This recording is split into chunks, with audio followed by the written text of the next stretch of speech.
Mana bu himoyachiga qarang. O'yin boshlanganidan atigi 2 daqiqa o'tib, u golga olib kelgan xatoga yo'l qo'ydi. Jamoadoshlari uni qo'llab-quvvatlashga harakat qilishdi. Internetda esa uni masxara qilish to'xtamadi. Ammo xatolar jangchini chiniqtiradi. O'sha kundan boshlab bu yigit butunlay o'zgardi. U haqiqiy yirtqichga aylandi. To'liq transformatsiya qildi o'zini. U Vinicius Juniorni to'liq 90 daqiqa davomida yopib qo'ydi. Ha, aynan Bernabeyda.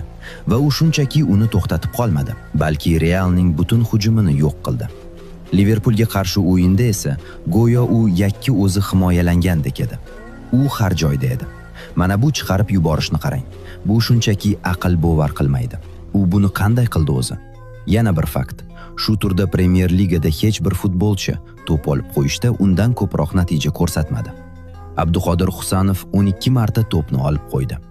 Bu yigit boshqa darajada.